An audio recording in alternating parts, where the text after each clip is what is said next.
हम कितनी दूरी तक रनिंग कर पाते हैं या कितनी जल्दी थक कर बैठ जाते हैं, ये डिपेंड करता है हमारे स्टेमिना पर। जब स्टार्टिंग में रनिंग करना स्टार्ट करते हैं तो स्टार्टिंग के 1 से 2 महीने 99% लोगों की सांस फूलती ही है, जिसके कारण वे जल्दी थक जाते हैं। फिर ना तो वे अधिक दूरी तक रनिंग कर पाते हैं और ना ही कार्डियो एक्सरसाइज कर पाते हैं।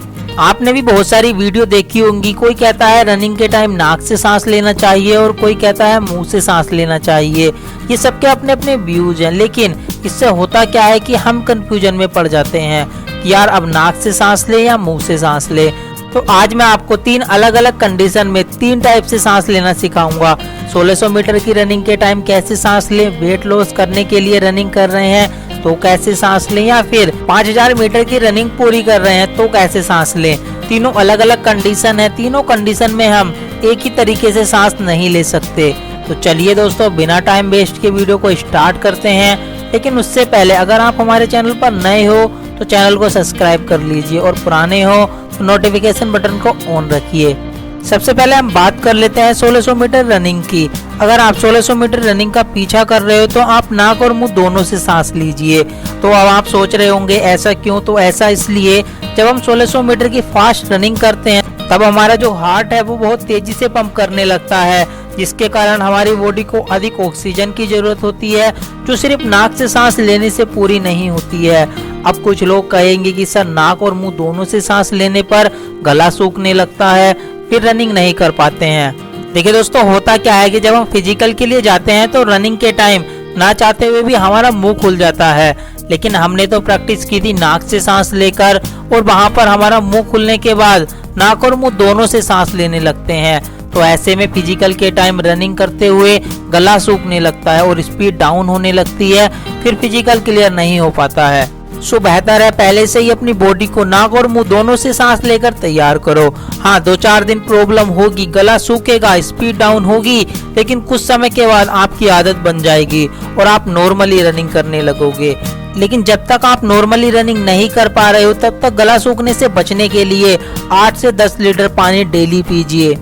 सेकंड, जो लोग वेट लॉस करने के लिए रनिंग करते हैं वो सबसे बड़ी गलती क्या करते हैं कि नाक और मुंह दोनों से सांस लेते हैं, क्योंकि जहाँ से वे जानते हैं, सीखते हैं, वहां से उन्हें यही पता चलता है कि अगर सांस नहीं ली जा रही तो नाक और मुंह दोनों से सांस लेने लगो, जो कि वेट लॉस करने के लिए रनिंग के टाइम सांस लेने का गलत तरीका है। क्योंकि आपकी फैट बहुत ज्यादा है, जिसके कारण सिर्फ नाक से सांस लेने पर रनिंग के टाइम सांस फूलना स्वाभाविक है।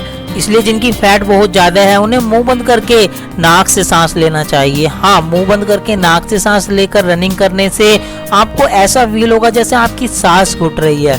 एक्चुअल में जब सांस घुटने लगती है उसके बाद ही आपकी जो फैट है वो घुलना स्टार्ट होती है और धीरे धीरे वेट लॉस होना स्टार्ट हो जाता है।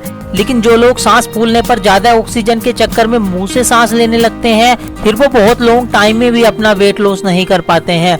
हाँ, इतना जरूर कहना चाहूंगा, अगर मुंह बंद करके नाक से सांस लेने पर कुछ ज्यादा ही सांस घुट रही है तो बीच बीच में 1 से 2 बार लंबी सांस नाक से लेकर मुंह से छोड़िए। अब जिन लोगों की फैट भी बहुत ज्यादा है और 1600 मीटर की रनिंग भी करना चाहते हैं तो अब वे कंफ्यूजन में होंगे कि नाक और मुंह दोनों से सांस लें या सिर्फ नाक से सांस लें। तो मैं उन लोगों से कहना चाहूंगा, स्टार्टिंग के 1 से 2 मंथ आप सिर्फ नाक से ही सांस लेकर रनिंग कीजिए, ताकि आपकी जो फैट है वो घुल जाए और आप नॉर्मली सांस लेने लगो रनिंग के टाइम। और इन 1 से 2 महीने में आप थोड़ी स्लो रनिंग करना, ताकि सांस लेने में ज्यादा प्रॉब्लम ना हो।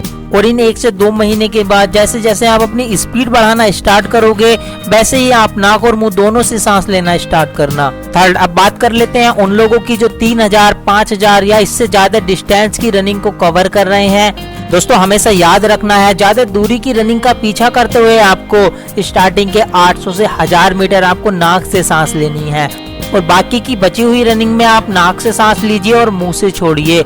इस रूटीन को फॉलो करते हुए ना तो आपकी सांस फूलेगी और ना ही आपका गला सूखेगा, और आप नॉर्मली सांस लेते हुए ज्यादा दूरी तक आप आराम से रनिंग कर पाओगे। दोस्तों, मैं हमेशा इस बात को कहता हूँ कि आपकी रनिंग इतनी आसान होनी चाहिए कि आप रनिंग करते टाइम बातचीत कर सको, और ये तभी पॉसिबल हो सकता है जब आपको रनिंग करते हुए सांस बिल्कुल भी ना फूले, यानी कि आपकी जो सांस है वो कंप्लीट गली हुई होनी चाहिए।